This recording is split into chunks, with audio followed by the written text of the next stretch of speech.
lama ikut mengaji. Ini katanya satu keluar. Jadi seminggu dia tidurnya terlambat. Karena tidur terlambat, otomatis dia bangunnya akan terlambat. Kemudian juga ya, jadi itulah menjadi satu permasalahan kenapa mengganggu tidur terlambat. Namanya orang tuanya, tanyakan penyebabnya dan kami menasihati supaya siswa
kan untuk saat ini hanya ya, jadi dapat saya simpulkan Bu dari kasus-kasus yang diselesaikan nanti di sini mau utamakan kolaborasi ya dengan wali siswa, dengan siswa, dengan panitia sekolah, dengan pengawas pembina, dengan seluruh warga sekolah ya. Jadi semua permasalahan dapat diselesaikan dengan baik. Kemudian untuk yang penyelesaian masalah berarti tergantung kasusnya apa ya. Apakah perlu penyelesaian di tempat atau perlu ya Bu, terima kasih banyak Bu atas waktunya. Demikian wawancara kita dengan Ibu Ratna Dewi SPD SD MSI yang merupakan Kepala Sekolah Penggerak di SD Negeri 48 Kabupaten Aceh Utara. Terima kasih. Assalamualaikum warahmatullahi wabarakatuh.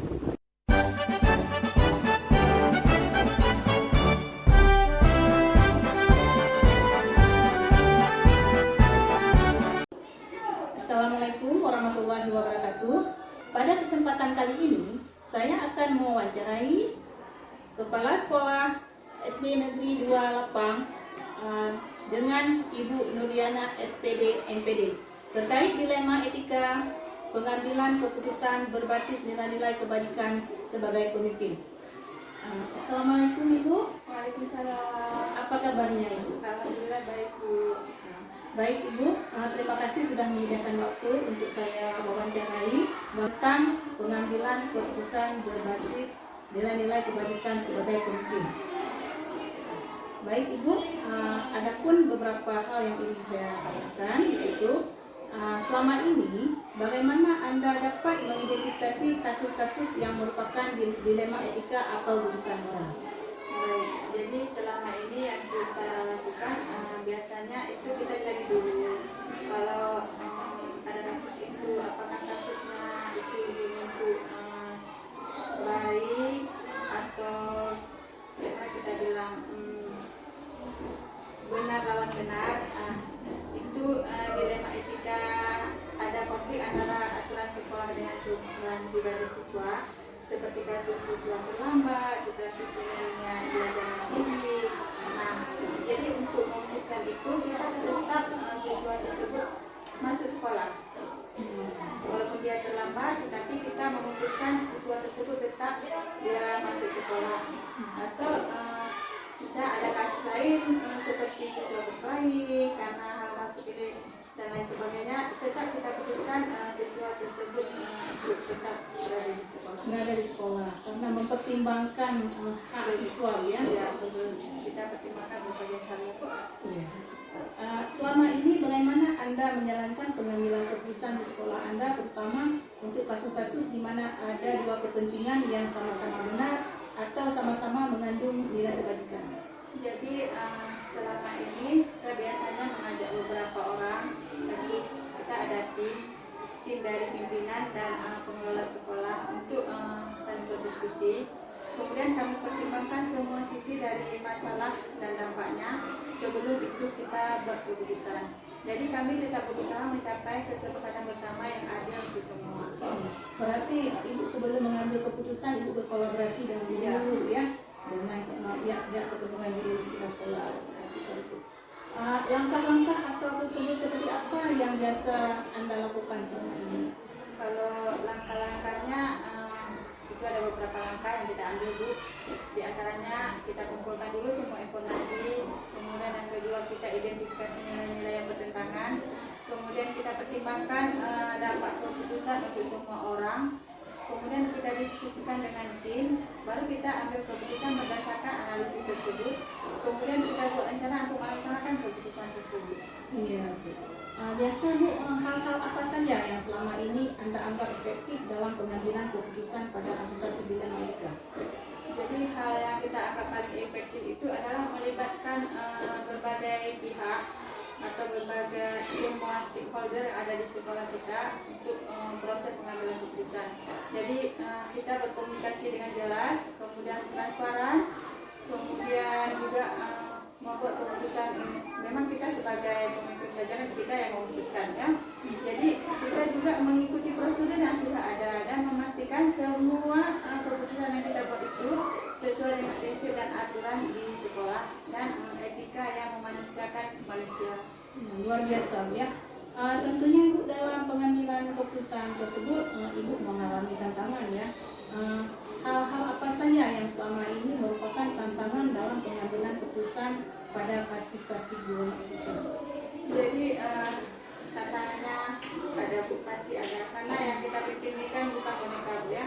Jadi yang kita bikin ini manusia, jadi pastilah ada tantangannya, karena semua mereka itu menginspirasikan. Jadi itu termasuk konflik kepentingan antara pihak-pihak terlibat. Jadi tekanan dari luar juga iya, kemudian ketidakpastian dalam memilih keputusan yang tepat. Kadang-kadang sulit untuk membuat keputusan yang bisa diterima oleh semua pihak. Dalam menyelesaikan masalah Ibu tentunya ada masalah yang harus disegerakan, ada yang masalah yang mungkin bisa diselesaikan lagi dulu ya. Apakah Anda memiliki sebuah tata cara atau jadwal tertentu dalam sebuah penyelesaian kasus dilema etika? Apakah Anda langsung menyelesaikan tempat atau memiliki sebuah jadwal untuk menyelesaikannya? Bentuk atau prosedur seperti apa yang biasanya dilakukan? Baik, kalau terkait masalah jadwal Bu, itu kita lihat dulu kasusnya Bu. Apakah kasusnya bisa segera kita selesaikan atau kasusnya nggak bisa langsung kita putuskan, kita harus wawancara dulu dengan pihak ketiga, meminta pendapat orang lain, karena kalau kasus itu walaupun kasusnya kecil, kita tetap mempertimbangkan berbagai hal. Apalagi kita kan juga di sini punya budaya Bu ya, di lingkungan kita. Jadi bila ada kasus itu akan secepatnya kita usahakan untuk kita selesaikan, dan jika kita tidak menyelesaikan akan berdampak ke depannya Bu. Jadi saya selalu punya jadwal tetap. Apapun itu saya tetap menjadwalkan, tapi saya selalu berusaha menyelesaikan masalah secepat mungkin.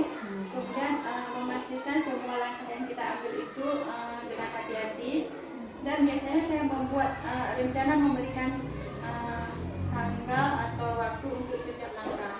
Tetapi jika itu fleksibel, saya situasi berupa itu kita jadwalkan ulang bila kasus tersebut belum terselesaikan. Ya, luar biasa ya. Tentunya Ibu dalam menyelesaikan banyak kasus ini Ibu tidak sendirian ya. Adakah Bu seseorang atau faktor-faktor apa yang selama ini mempermudah atau membantu Ibu dalam pengambilan keputusan dalam kasus-kasus dilema etika? Pasti ada Bu.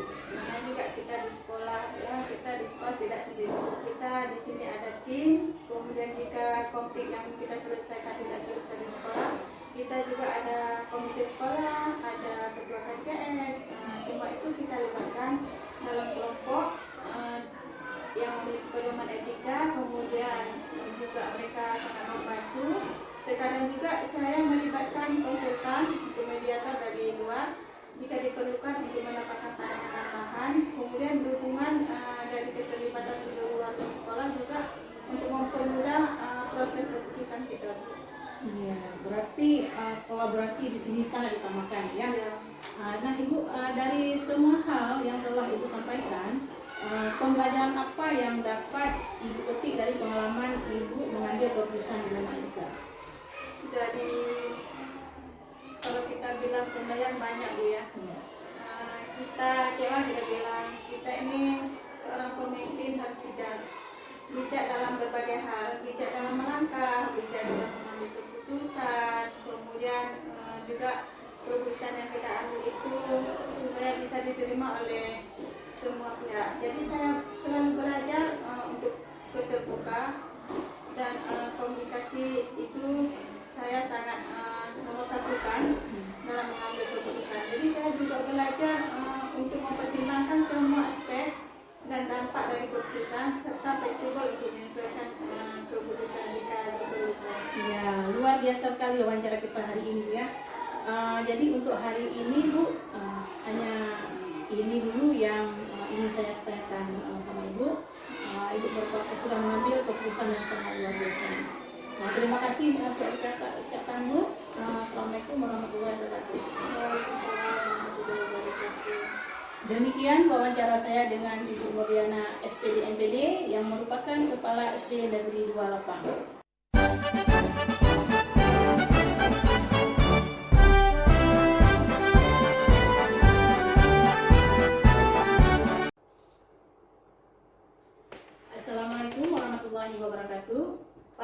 kesempatan kali ini saya akan mewawancarai Kepala SMK Negeri 18 Bapak Misrin MPD.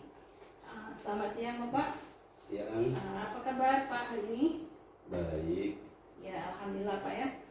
Terima kasih Bapak sudah menyediakan waktu untuk saya wawancarai menyangkut dilema etika pengambilan keputusan berbasis nilai-nilai kebajikan sebagai pemimpin.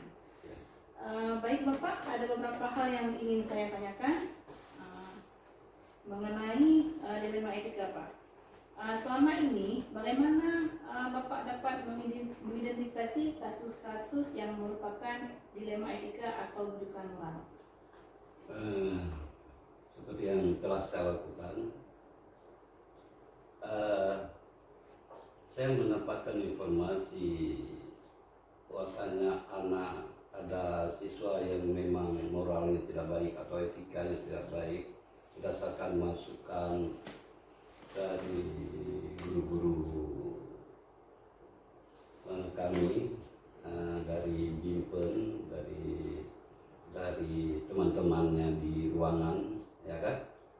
Makanya saya berkesimpulan kejadian ini jangan dibiarkan, harus mencari solusi secepat mungkin. Selama ini bagaimana Bapak menjalankan pengambilan keputusan di sekolah, terutama untuk kasus-kasus di mana ada dua kepentingan yang sama-sama benar atau sama-sama mengandung nilai kebajikan? Jadi teknik yang telah saya lakukan, insya Allah ini berhasil, ya kan? Dengan duduk musyawarah, ya kan, saya panggil wali siswa, kemudian komite, kemudian guru-guru Bimpen, guru-guru yang memang pemerhati sekolah ini, ya kan, untuk berembuk gimana caranya supaya anak ini harus berubah, ya kan. Dan saya pikir dengan cara itu, insya Allah ada beberapa anak memang sekarang sudah normal seperti anak-anak lain. Ya, alhamdulillah Pak ya.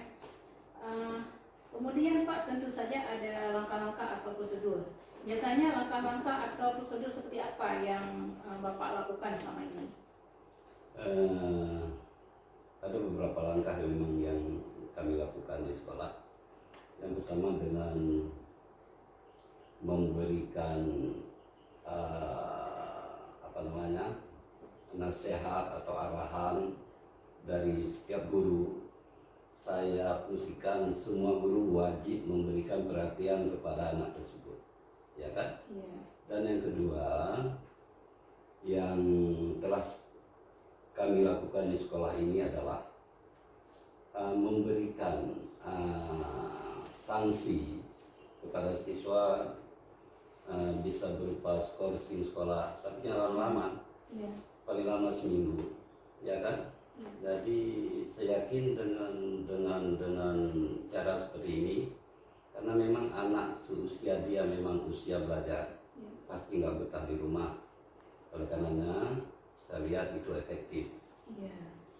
Baik Pak, dari beberapa langkah tadi, hal-hal apa saja yang selama ini Bapak anggap efektif dalam pengambilan keputusan pada kasus dilema etika?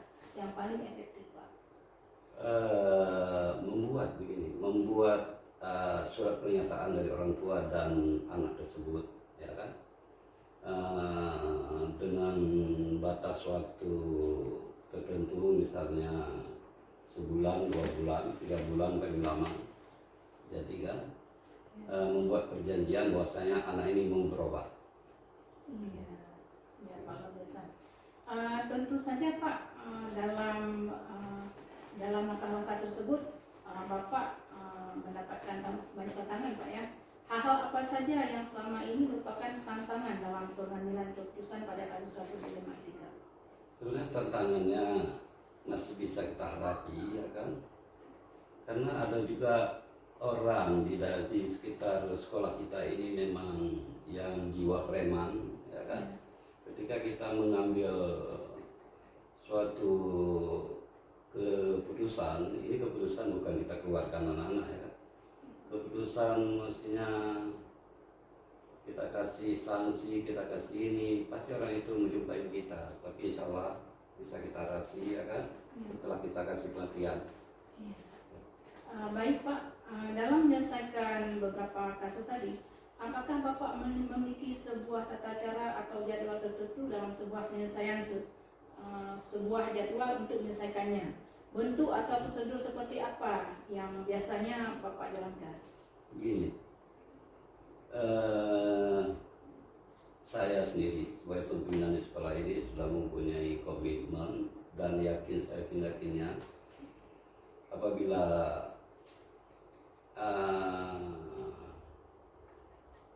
kami memberikan suatu keputusan, misalnya membuat dengan surat pernyataan, kita kasih waktu 1 sampai 3 bulan, ya kan, agar siswa itu berubah. Jadi kita punya harus ada alokasi waktu lah untuk anak ini berubah. Insya Allah apa yang telah kami lakukan di sini memang sudah sangat baik, ya kan, tanpa merugikan siswa dan juga sekolah. Iya, luar biasa sekali Bapak. Tentunya Bapak dalam menyelesaikan permasalahan tersebut mungkin ada dibantu oleh beberapa orang Pak ya. Adakah seseorang atau faktor-faktor apa yang selama ini mempermudah atau membantu Bapak dalam pengambilan keputusan dalam kasus-kasus dilema etika? Yang sangat penting sekali sebenarnya warga sekolah, karena komunikasi kita baik dengan orang di sekeliling sekolah, bisa kita bilang penduduk yang bukan wali siswa tersebut, ya kan. Jadi tokoh-tokoh masyarakat di sini sangat mendukung apa yang kita lakukan. Baik Pak, dari semua hal yang telah disampaikan, pembelajaran apa yang dapat Bapak petik dari pengalaman Bapak mengambil keputusan dilema etika? Kita memang kepala sekolah. Saya sebagai kepala sekolah harus mempunyai ilmu di dalam menyelesaikan sesuatu masalah, walaupun masalah itu kadang-kadang bisa kita rasakan berat gitu kan. Jadi kepala sekolah itu adalah manajer di sekolah ini, jadi harus bisa mengelola penyelesaian permasalahan, baik masalah siswa maupun masalah guru. Ya. Baik Pak, luar biasa sekali Bapak wawancara hari ini.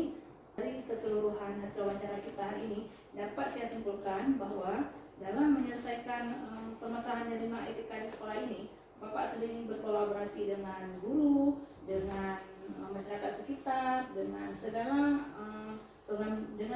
pemangku jabatan dan juga dengan siswa, agar masalah yang kita selesaikan selalu menghasilkan hasil yang baik dan benar Pak ya, dan terutama sekali berpihak kepada siswa. Baik Bapak, terima kasih banyak sudah menyediakan waktu untuk saya. Demikian wawancara saya hari ini dengan Kepala Sekolah SMK Negeri 1 Lapang, Bapak Misrin MPD. Assalamualaikum warahmatullahi wabarakatuh.